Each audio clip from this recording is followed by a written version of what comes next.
Welcome everyone, my name is Stephen Norris. I'm a professor of history here and I'm the director of the Havighurst Center for East European, Russian, and Eurasian Studies. Hey Max.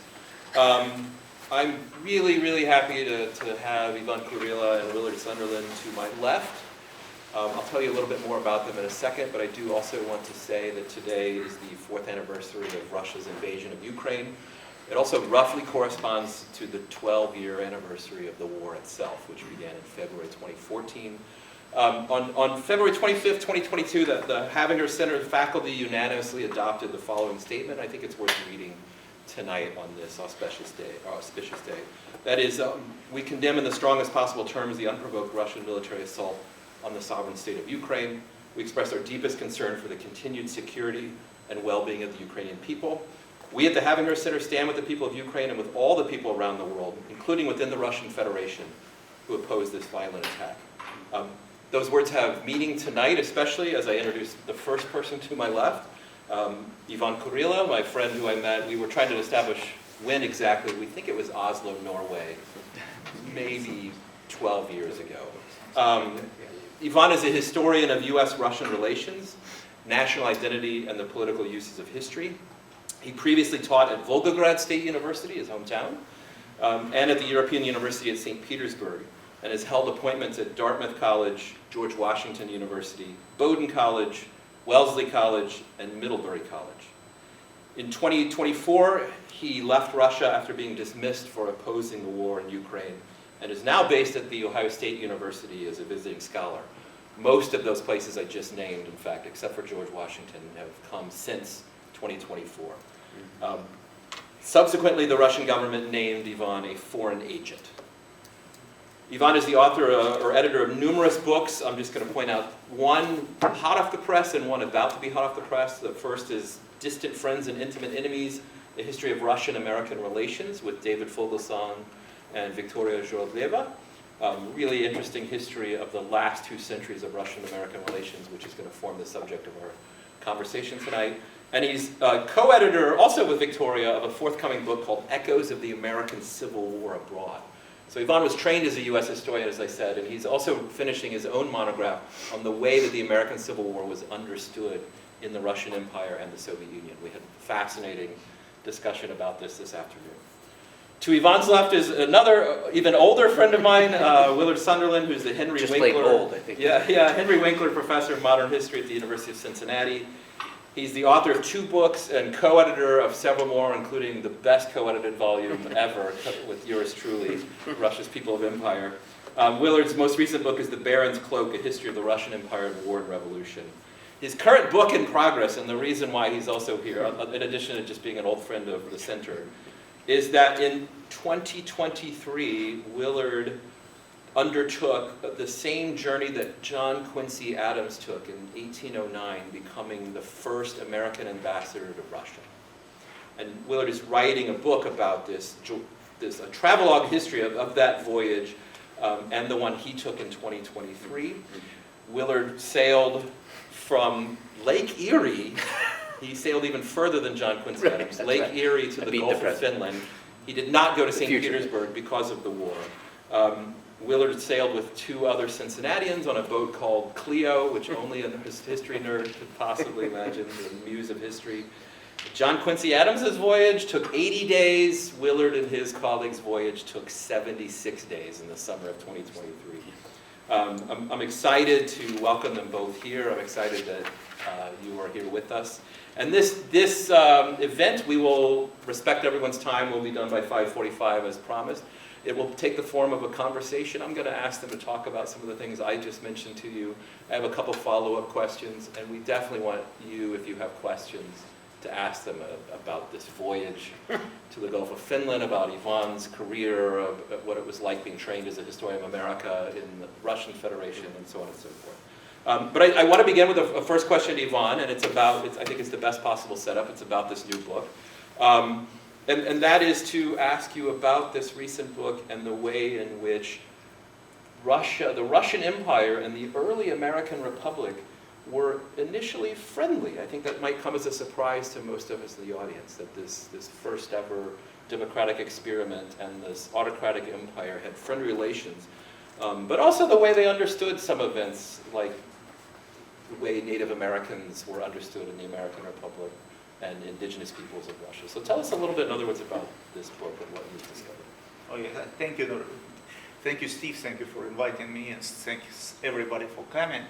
Yes, well, you asked a question exactly on my part of that book, because I was written about the earlier part. You know, my field was up to the sale of Alaska in 1867, so that's from the first context to that period, that moment. And that was indeed a period of, we say, friendship, if we can use this word towards the international relations. That was a period of friendship, and that was had several, I would say, several major contexts, several factors which influenced those relations. That was a similarity in the at least how people of that time understood the stories, particular stories of the two countries. Many politicians considered both Russia and the United States, new countries. You know, it's maybe strange for Russians, because Russians ever saw that Russia is going back from the early medieval, you know, Kiev and, by the way, Ukrainian story. But for American politicians like Thomas Jefferson, Russia started with Peter the Great. That was the early 18th century, almost at the same time when the United States, well, not yet, the American colonies started to form its political ideas and political entities. So the two new states on the, that came to the old European order and started to pay attention and started to influence this European order. In the first half of the 19th century, this added, well, actually in the 18th century, this similarity added to territorial expansion. And that was also the story when two countries looked at each other and even studied and learned something from each other. I will, if you permit, I will tell a short historical anecdote about the story. The first probably first known British English person in the United States, Captain John Smith, and you probably know that, at least from the story of Pocahontas or whatever. But the first governor of the first English colony on the American continent had Russian pages in his biography. As a younger person, he was taken to, he fought against Ottoman Empire as a soldier for fortune, and was taken to a prison by Turks. He was transferred to Crimea. Again, Crimea is today also an actual place, and he managed to escape from Crimea north to the Muscovite horizons, to Moscow lines, and he was freed. Russians helped him to get rid of his chains, and helped him to return to England. So he was placed onto Williamsburg and sent to just after he returned from Russia. And here we have his autobiography, not very detailed, but he spends a whole paragraph describing how Russians built fortresses in the Russian South. We can imagine, that's maybe a bit of overstretch, but we can imagine that he used this way the Russians built the fortresses on the southern border of the Russia, of Moscow state, when he built the fortress in American wilderness. Maybe, yeah, that is just the very first story about Russia and America. And that would continue, because Russia and the United States, through the old 18th and 19th century, continued to expand its territories. And that was a lot to compare.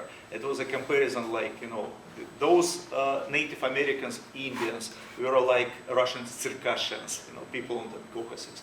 That was in the political speeches and the journalistic accounts in both countries. They always compare it. The Russian wars against Turkey is the same that the American war against Mexico. It's Mexico, like Turkey, is lagging behind, and so it would be better if the more civilized nation will take the territories. So a lot of territorial expansion will be in parallel. And maybe the most important, the slavery and serfdom existed in both countries. So this unfree labor and personal bondage, which was different. If you go deeper, serfdom and slaves had a very different, well, quite different economic basis. But for the generations of especially of the first half of the 19th century, there were two similar institutions. And those who defended serfdom in Russia or slavery in America, and those who criticized and fought against slavery in America and serfdom in Russia, continue to use this comparison. They say, that is something which we could not tolerate. There was the last anecdote for my first speech, in the year of 1857. It was like a parallel event. I don't know, I bet they did not know about each other. But two scholars, one American and one Russian, almost simultaneously in the same year, devoted large public speeches, lectures. A Russian professor, Dmitry Kachanovsky, made a big lecture about large extended lecture about American slavery. And that was, everybody in the audience understood that was a harsh criticism of the serfdom. He used American example. He criticized slavery from the moral, economic, and social, angles, and everybody understood that he is indeed criticizing serfdom. And the very same year, John Dixon Wyatt, who would become the first Cornell president, and who would be devoted a long speech in his alma mater, Yale University, to Russian serfdom. And he also criticized serfdom from the same moral, social, economic position, saying that it was bad. And exactly, we know from his autobiographies that some of his abolitionist friends came and asked him why he did not mention slavery. And he said, I wanted my audience to listen to me. If I would criticize slavery, half of my audience will not want to listen. And if I speak about serfdom, they will maybe understand that this is about us, not about Russia. And that's how these two societies look at each other as a kind of mirror. I think this is what's so fascinating about the early chapters of your book. So that is the early relations between the United States all the way up to and including the Civil War, is the way in which these two countries saw each other as mirrors. And could use these events to kind of establish somewhat friendly relations. Of course, too, as you write, that at this time, too, the United States and Russia shared some common enemies in Britain and France, and also shared basic ideas of mutual interests such as freedom of the seas and trade, which is a perfect segue to Willard. Because it's at this point in the early relations and somewhat friendly relations that the United States appoints its first ever ambassador to Russia, John Quincy Adams. So you took sail to replicate this trip. This is the time where I show us a couple pictures of it maybe, but also talk to us a little bit about your discovery of this relationship and John Quincy Adams's connection to Russia at this time. Yes, I should say I did in this undertaking combine two abiding passions. I love sailing, and I've had a preoccupation, a fascination, and a kind of love for Russia ever since I was a young college student, going there many times, and not just Russia, obviously, the whole world of the former Soviet Union. So a deep kind of connection. And as I planned the trip, I wasn't entirely sure what shape it would take. But then I realized that I very much wanted it to capture this other, of course, very important side of me and my work, and that is fascination with history. And I, soon enough, began reading about the Adamses' voyage to St. Petersburg from Boston in 1809, because it's very well documented. John Quincy was just a graphomaniac. He wrote all the time. His collected writings, I think, have been estimated as running up to like 50 volumes. There were other commentators on board, young secretaries, who kept journals of a sort. His wife, Louisa Catherine, wonderfully literary person, in fact, a much more interesting writer to me than her husband, made a go at a diary, but I think she was very busy with their young son on board and wasn't as devoted in a kind of day-to-day way. But ultimately, in time, she did add a lot of color to the description of the voyage. So I had some material. And then I went looking for information on the ship. Obviously, I was able to put together a certain amount of information from the Russian side about the arrival and the politics, then the broader diplomacy. And it all seemed to come together as an interesting story to follow as I pursued these other passions. And ultimately, you're quite right. I mean, the trip takes us into a very curious, but I think revealing moment in early Russian-American connections that tells us something bigger about the interrelationship. They're separated, these two countries, by enormous distance. They're largely drawn to each other because of their trouble with people in between them. Very few people from Russia and very few people from the United States in this initial period of their engagement with each other ever go all the way to the other side. Most of what they know of each other is through interlocking intermediaries, and all of it is sustained by the ocean, by a sea connection. And the vagaries of that sea connection, its dangers, the routes.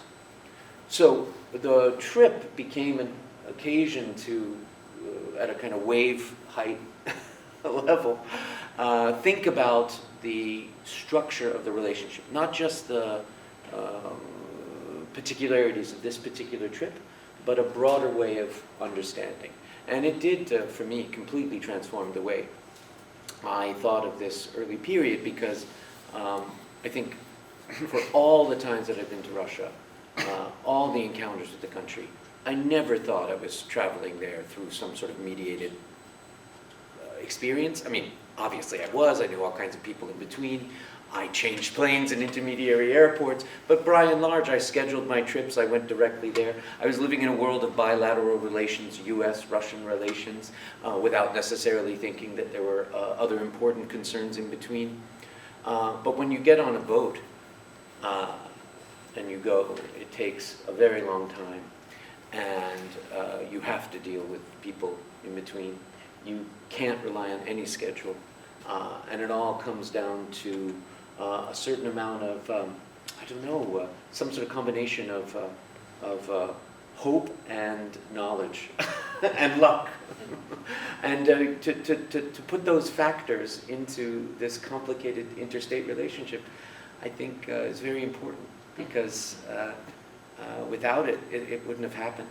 The sailors, the captain, the sails, the wood, without all of these things, without the tremendous knowledge, the cartography, the relationship couldn't have happened. So those things were important for me to discover. And to your question about the moment was very special in that it was decided really by the Peace of Tilsit, in my view. I mean, there were attempts prior to that peace that rearranged briefly the Napoleonic sort of configurations. But that peace turned France and Russia into allies, turned Great Britain into an enemy of Russia, and put the United States in an even more advantageous position in seeking Russian support. And the Russians, of course, got all the more interested in confirming a relationship with the U.S. So it's no surprise that the Peace of Tilsit, which rearranges the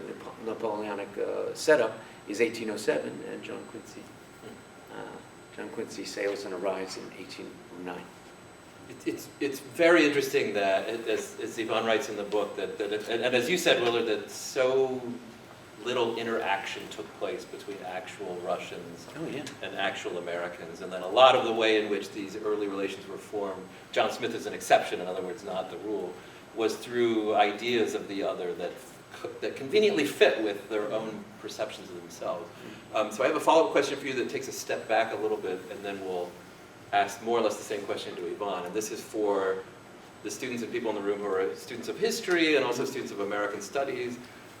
You and I were both trained as scholars of the Russian Empire, not of the United States. So I'm curious to hear a little bit about your crash course in American history, and where you think, what you learned and where you think this journey is going to help us understand something a little bit more about America. Yeah, oh, no, that's a wonderful question. And I did always find myself somehow in the curious sort of intellectual exercise of the project, because as someone who studied to be a Russianist, I thought, in a sense, I was positioning myself to read sort of the early history of my field. I mean, I thought, oh, well, here is the formation of a relationship between Russia and the United States, and out of that is going to come this sort of country knowledge, culture knowledge, that somehow ends up, of course, adhering to these systems and people and books that taught me.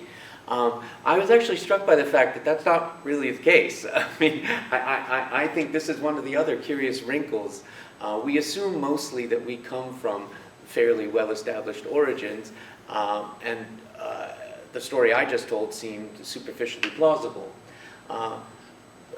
But our training as Russian Soviet specialists in our time was overwhelmingly created by the politics of the Cold War. It had absolutely nothing to do with the early 19th century. And John Quincy is not a Russian specialist. I mean, he is a curiously unique American, because prior to arriving in St. Petersburg in 1809, he had actually been there as a boy in 1783, was it? Yeah, that's right. When he was sort of like 14-ish years old, because he had traveled there with Francis Dana, who was sent on a whim and a prayer by the U.S. Congress, the Continental Congress, in the hopes that he could secure an agreement with Empress Catherine, whom we know better as Catherine the Great, to recognize the independence of the United States. She was seen as broadly sympathetic, but she hadn't come through with a formal recognition. And John Quincy was living with his father, John Adams, who was then a representative of the Congress in Holland. And Adams and Dana were friends, associates. The father cut a deal with his friend. His friend took his son to help him with interpreting French. And John Quincy spoke the language of the court in St. Petersburg. And he actually was very grumpy with himself about his relatively imperfect French at the time. He does see something of Russia. I mean, he certainly sees something of court culture, although not quite as much as I'm sure they would have liked, because Dana's never admitted to court, right? He sort of stays on the outside. Yeah. But ultimately, when he returns as a 40-something man in 1809, already an experienced diplomat, now the son of a president, obviously a scion of the new American Protestant Republican, establishment. I wouldn't call him a Russian specialist. He speaks French, barely leaves the city. His servants are Germans. He reads French and German newspapers in St. Petersburg. He struggles to reproduce Cyrillic in his notes. And he, to me, as I read his attempt to make sense of the place, he's not filled with any of the special attraction that was a part of my learning. And I realized, oh my gosh, well, he's in Russia. His Russia, there's no Pushkin, there's no Tchaikovsky, there's no Dostoevsky, Tolstoy, there's no Russian special strange place. There's a kind of hint of Russia as the despotism, a kind of, it's a big, powerful country. Mostly he describes the life of the diplomatic corps and the court as wildly ostentatious and horribly expensive. Everybody has to wait around for the Tsar to show up at the party, so they're there till like 2 in the morning, and he can't take it. And it's all a very outside view. So that too is very interesting. And I was wondering when the tilt comes. You get people who are more engaged with the culture later on in the 19th century, right? But that's not of John Quincy's time. And it might be, in fact, because the Russia that we come to know and identify with as outsiders of our type isn't really in place yet. It's just not quite there. That's fascinating. As both of you know, I went to graduate school at the University of Virginia, so I got a crash course in early American history by osmosis, which was in many ways supposedly set up, you love Thomas Jefferson and hate John Adams, the entire Adams family. Really, you get that in your cereal at UVA, yeah, Charlottesville kind of does admit that idea. About the time I was a graduate student at the University of Virginia, Ivan was a graduate student at Volgograd State University learning American history. So I was learning the history of the Russian Empire. Ivan was learning American history. So I want to reframe the question I just asked you, Willard. I don't think I've ever asked you to talk at length about this. I'm very curious to hear about your training as a historian of America in the immediate post-Soviet Russia. Well, that was a good time to start to be a historian of the United States in Russia. And by the way, as far as I can judge, the logic of the development or suppression of the study of the other country was quite opposite in American and in Russian context. Because in Russia, well, when the United States start looking as a friendly country, it was late perestroika when I was a student, it was through the 90s. That was a good time for a start of the American Studies program. We started the program in my Volgograd State University. Later, when I was already a young professor there, as an assistant professor, we started in 1995, founded the Center for American Studies in Volgograd, which is pretty new stuff, because during the Soviet time it was only Moscow and even maybe a little bit of Leningrad of St. Petersburg now, where you can just study American history, American politics. But in the 90s it became possible, and there was a period of proliferation of American history, American studies in the Russian region, so I was part of that movement. And when the relations started to deteriorate, more sore, the study of the United States and Russia started to be considered a kind of strange or maybe dangerous thing. And so by now we can see that most of the regional centers of study of American history disappeared. They're closed, people changed their like major field of interest. And we've recently heard about two historians of the United States in Arkhangelsk.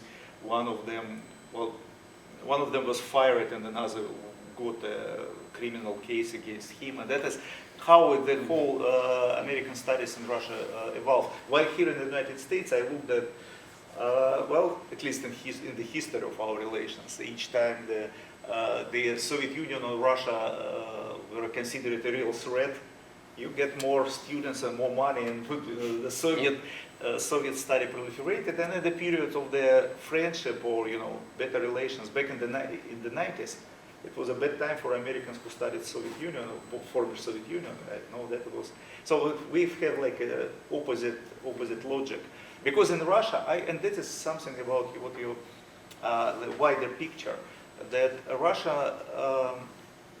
Russian conservative governments since the Catherine the Great and through the Tsars and the Soviet leaders until Mr. Putin considered the United States as a danger, as a threat, not as much, especially historically, not because the United States could interfere militarily or even economically. If you speak about the 19th century, it was not yet such a threat, economic threat to Russia, but because Russian revolutionaries or Russian opposition used to study the United States as a model to reconstruct Russia.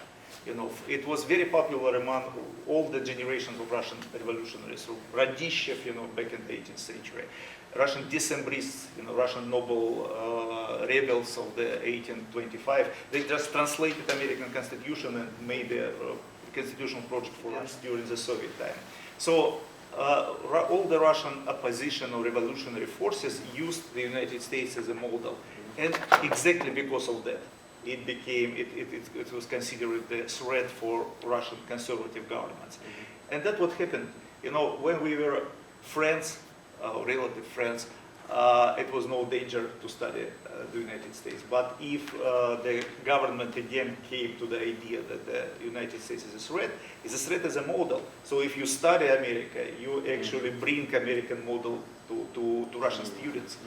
And that's how it became dangerous. That is why the state started to suppress, to limit, to restrict study of the United States in Russia. So through my biography, I started in a very period of very positive relations, when it was possible to learn, to study, to teach American history, American politics in Russia. And by now it became, I would not say impossible, but it became very restricted, very suppressed. You know, I remember even before this big war, but already with after 2014, I suggested to my rector, let's organize something like a Center for the Study of Russian-American Relations. And the response was, you know, that is, do you really want to have an institution that will be a target for FSB or somebody who will come to you and say, you should be a part of the state propaganda. Until you are doing it on yourself, it was like 10 years ago.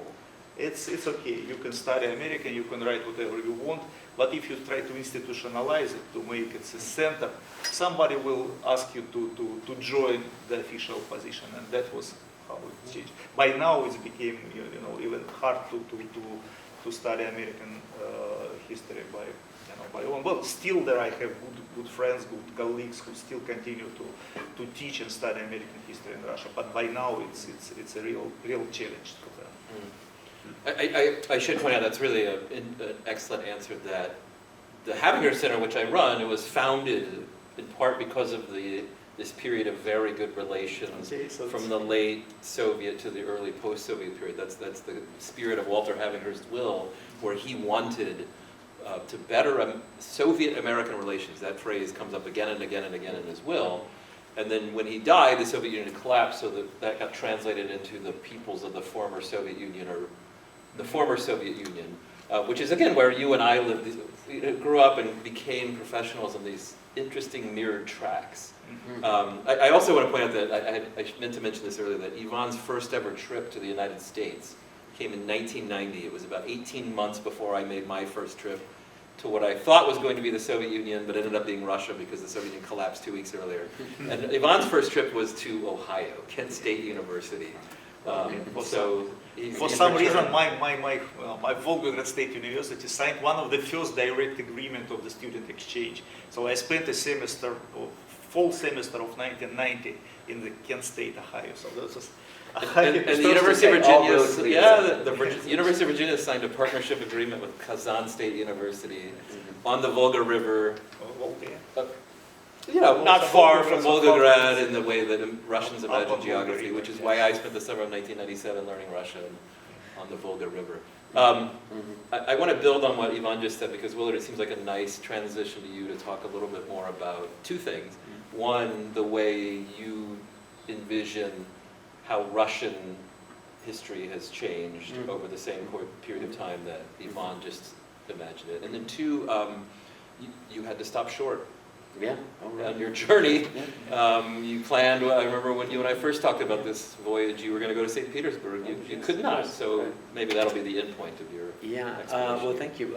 It's curious because I think I came up assuming that I was studying a formal enemy of the United States. I mean, I was in college in the mid-1980s. It was the evil empire, and if anything, I remember being intrigued by the fact that this country was in our news all the time, and yet I didn't know anything about it. So I started taking Russian, and then got excited when I realized that if I kept up with my studies, I might have the chance to go as an exchange student. But back then, these programs were very, very small, and they were structured by the state agreement signed at the highest level. In fact, my life involved what in retrospect seems to be a completely flukish turn, because I applied for one of these semester programs through what was then, there were two organizations, the Council of International Educational Exchange and the American Council of Teachers of Russian. And in fact, I was at Penn, and we were part of the American Council's mafia, and I think I was just automatically probably excluded from the CIE program. I didn't get into that one. The ACTR program, I was waitlisted. So I got my letter saying, well, I'm sorry, but you can't go. We don't have many places. There's only something like 15 people going or something. And it was so long ago, I can't entirely remember my state of mind. It probably was sort of like undergraduate stage, sort of like, well, I thought I was going to do this, now I'm going to do something else. I can't remember. But at some point, soon after that, I got a call.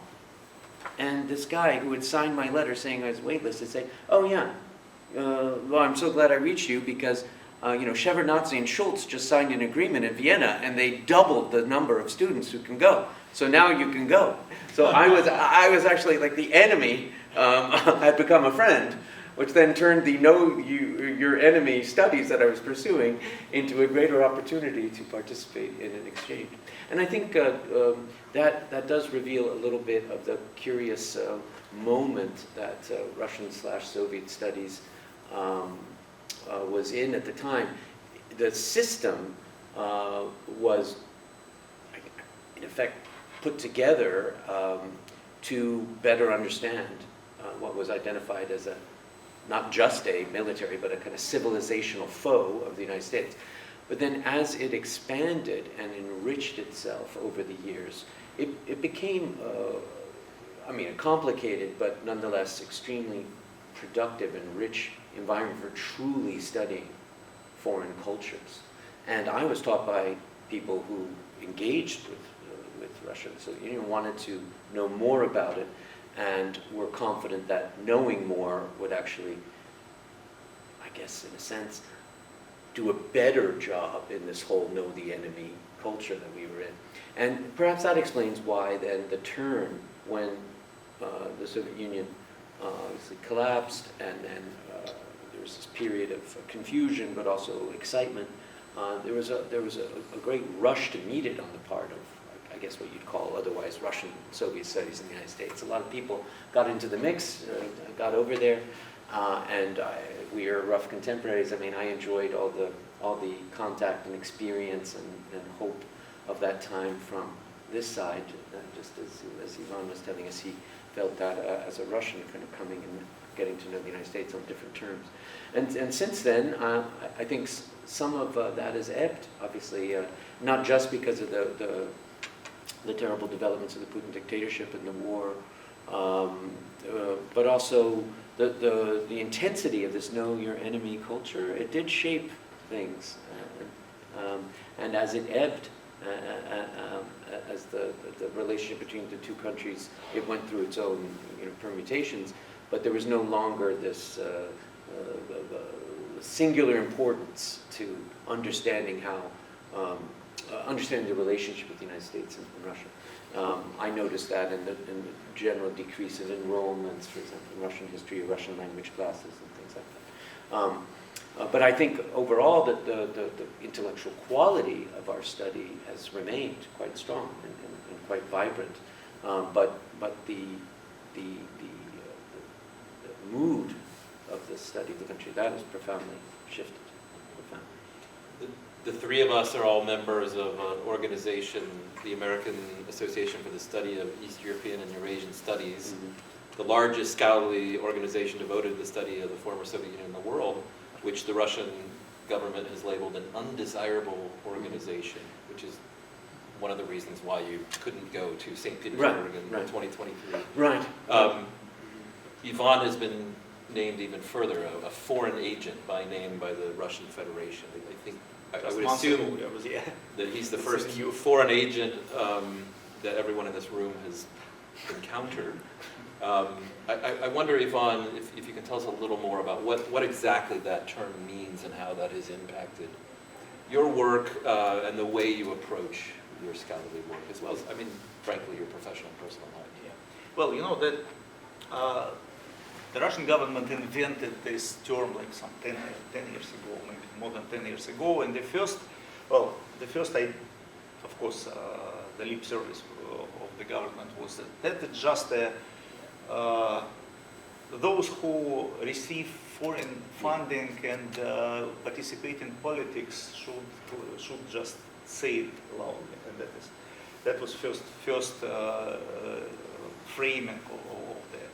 And then they started to label journalists with this, independent journalists, because they, on this one hand, Russian government in the way to building authoritarianism, they first started to control the media. They control media from the economic point of view. So independent media were mostly media somehow received the foreign funding. So that was a pretext.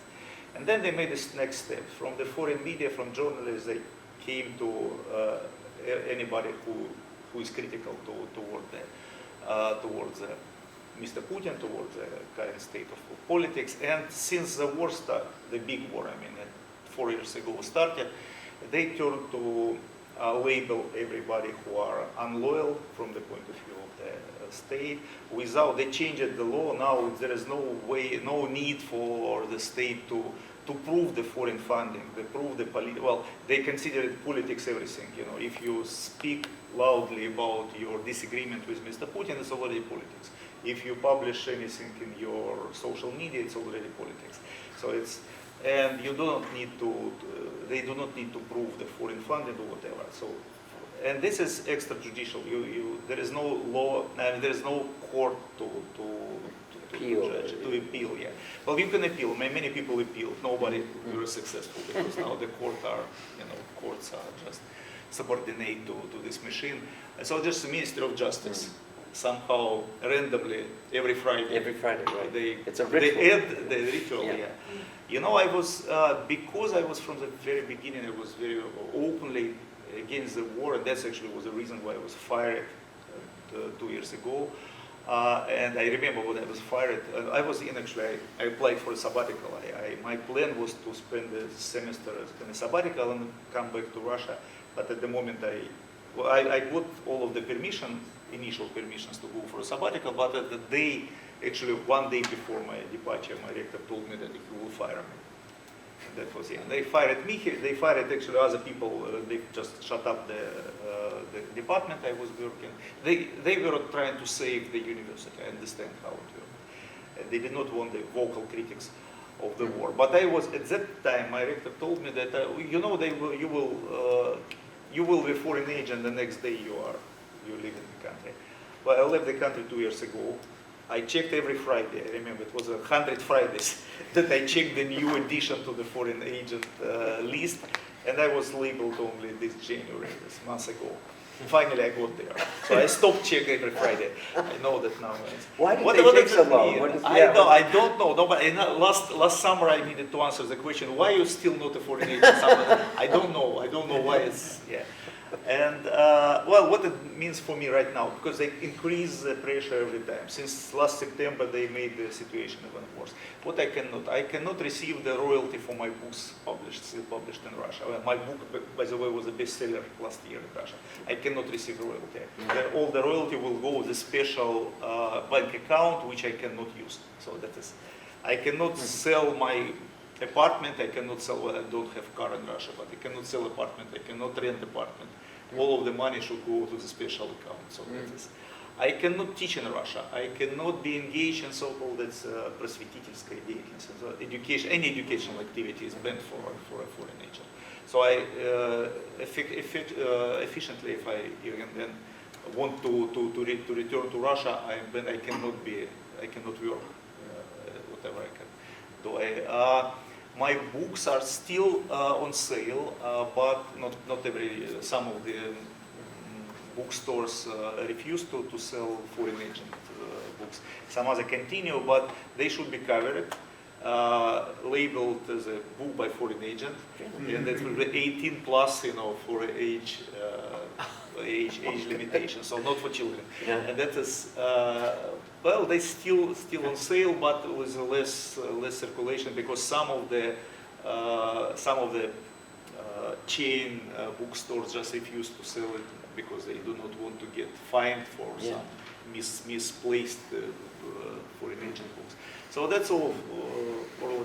Well, while I'm still here in Russia, I do have problems with I still have my apartment, and I have problems now how to pay my apartment, duties for communal for gas and electricity there, because I do not have money. But this is a smaller problems compared to those who are still, some of the foreign agents are still in Russia, and for them this is a real burden and real problem. And what I know that I should expect that in a few months I will receive the first fine, because everybody who will label foreign agent also receive fine. And you know that is fine for not self-reporting. Oh, I right. should, because I was labeled foreign agent, it means that I was a foreign agent before. And they did not report on myself to be labeled. So this is already the administrative problem. I will be fined for not reporting to myself. You know, self-reporting is a foreign agent, and that is it. But yeah, if I and also any appearance in the media, even my Facebook post, I should include the big, statement that this post or this material was created by the foreign agent Ivan Kurilla, and that should be everywhere. And each of my Facebook posts should be. If I will not 18 do it, plus, it has to say in every yes, 18 plus, Facebook 18 post plus, too, and that yes. is, yeah. And if I would not do it, well, some people do not, especially those who are in immigration, I will be fined in Russia. And if I will not do it the second time, that's a criminal offense. So some people do make. I still do not want to have a criminal case again because I have relatives in Russia. I have the apartment in Russia. I don't want to risk. I don't want to help those guys to get to confiscate everything I have. But that is how it works. It's such a tragic summary in some ways of the way in which the relationship overall between Russia and the Soviet Union and America has developed.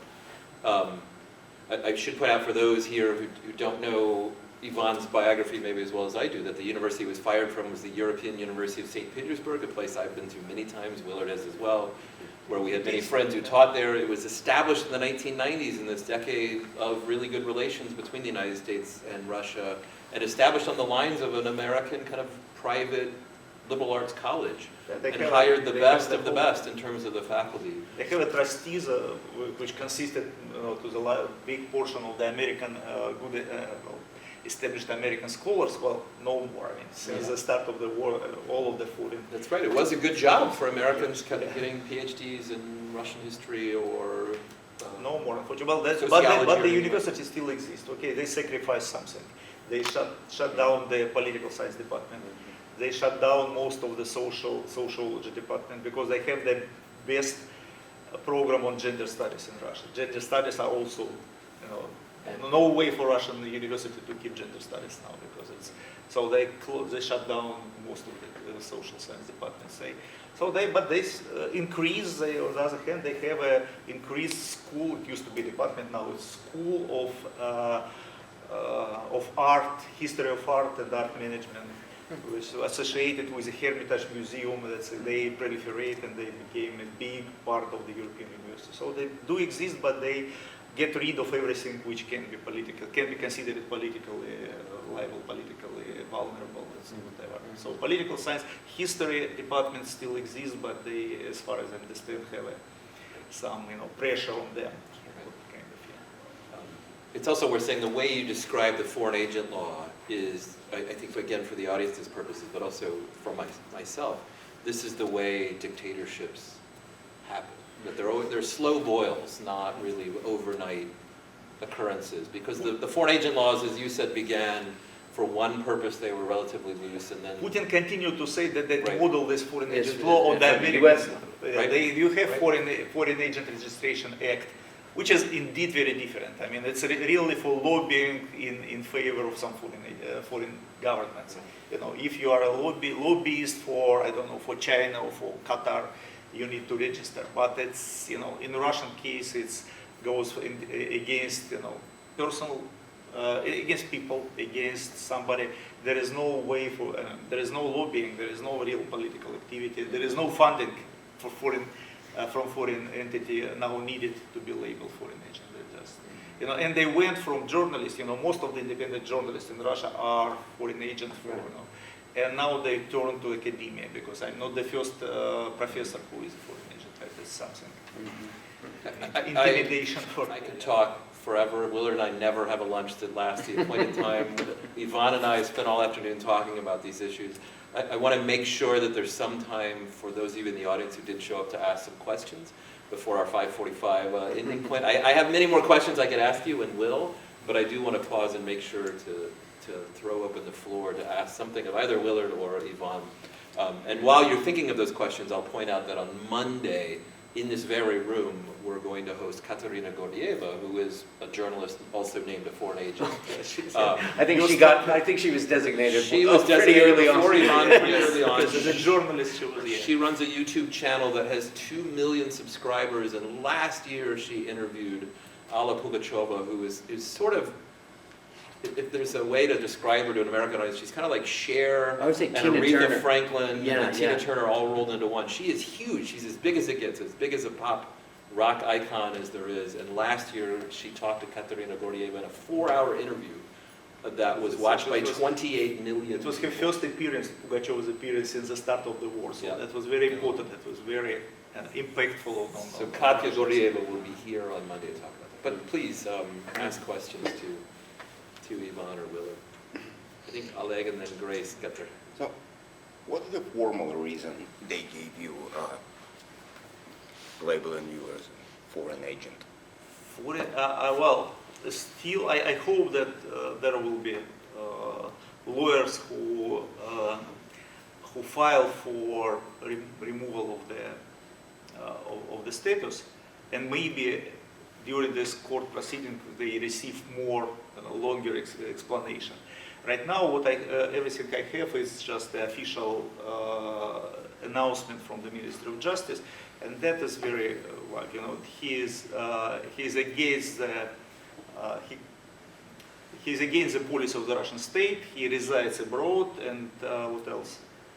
I think that's and he gave an interview to other foreign agents and undesirable organizations. So that's I mean, like that's Radio Liberty or the BBC or yes, something. Voice of America, I guess, Voice was one of the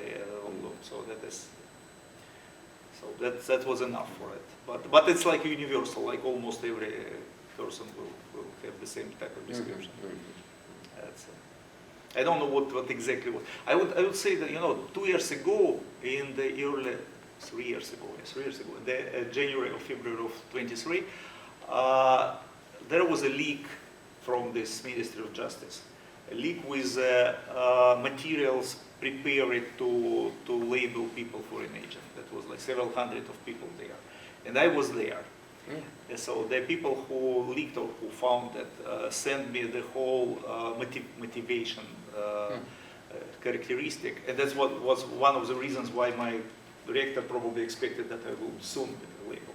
But some of the people who are there who is still leaked is still not foreign agent, because it's by now we have 1,130 or 40 people in this list, and that was a leakage of several hundred at that one moment. But that was not very. It was very formal description. It was nothing like he gave interview to that and that, to Svoboda, to Liberty, to somebody else, and that was it. I mean, that was very formal, and that was like almost everybody. Well, not everybody, but very many people in Russia could meet this criteria if this is a criteria. But this is how the repressions work. It's a very random. That is why I answered the questions why I'm not yet the foreign agent a year ago or 2 years ago, because some people, and when I was labeled, I've seen the reactions. Many people would say, "Oh, I thought he is a foreign agent long time ago. He just now he became." And why? It's yeah. And some others criticize, even some people who are loyal, like Minchenko, who is a political consultant. They were surprised that I was labeled foreign agent because they considered me not a radical. What is from loyal point of view, which is I don't know how they judge. Yeah, that's interesting because I'm familiar with the Russian Telegram channels, and there are people who openly and quite unambiguously criticizing what's going on in the harshest way they can, and they're not labeled as. Well, just months ago I could say that. Well, it is. I also criticized. I was not, and then finally this meal came to my. But there's a random, right, that's another quality of these processes. There's a kind of arbitrary dynamic, and that it has its own effect. And I was curious whether you've noticed increasingly that designations applied to people who are already outside the country. It's effectively reinforcing an immigration. It's really meaning. And also, sometimes when they want person to leave the country, sometimes they label people inside, thinking that that may be the push for them to Yeah. leave the country, because it's a real limitation, a real restriction of your rights if you're in Russia. You cannot do a lot of things. So people, and some people do stay even after being labeled a foreigner. They do stay in Russia, like Yulia Galyamina, for instance. Muratov. Muratov. Oh, yeah, Dmitry Muratov. Benedictov, yeah. But Muratov and Benedictov, Benedictov, like yeah. radio echo. Kolesnikov also. It's the Arkhangelsky randomness, I is, think, which instills some fear and worry is the main difference here. So the United States government, for example, has sanctions against citizens from Russia. And if you look at the list of that list, it is entirely made up of politicians and political figures. The Russian government has a similar list of people sanctioned, meaning they cannot set foot ever again in the Russian Federation. And it also includes American politicians, but there is 2/3 of it are made up of relatively random people who are professors, including Angela Brentlinger, who's sponsoring Ivan's visit to Ohio State, our colleague at Ohio State, and everyone at the University of Illinois associated with Russian studies. They just found the But list. neither Willard nor I are on it, but it's the randomness of it, I think. And that's a difference between like old Soviet repressions and contemporary. Old Soviet repressions were like designed to punish everybody who can. Now that's designed is to punish random people, but severely punish them to make others, to intimidate others, to make people fearful because of this randomness. And that's maybe less expensive for the state to make this random choice. The undesirable organization effect is the same effect, right? That you don't really know what it means other than you may be working with or collaborating with someone who's been a member of something called an undesirable organization.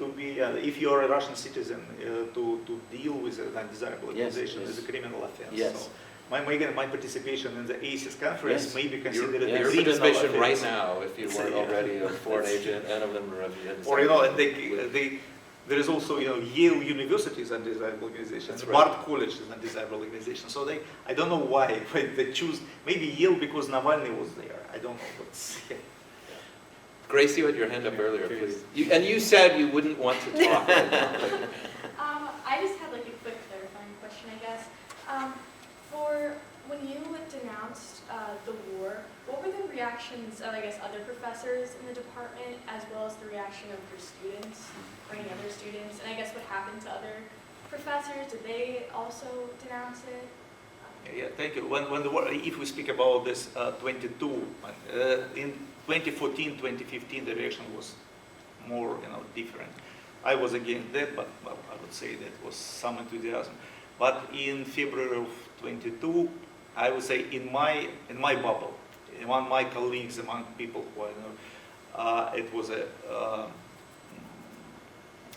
it was a tragedy for everybody. It was like the professors I know, all of them. I mean, that's just without exclusion. We were felt like it's some tragic thing happened. That was universally negative reaction among professors, among political scientists, even among some people who later returned to loyalty. But the first reaction was negative, like universally negative. And that was happened. The very first day, like 8,000 scholars and scientists in Russia signed a letter against the war. I also signed it, but that many people signed it. That was so among the intelligence in Russia, it was almost universally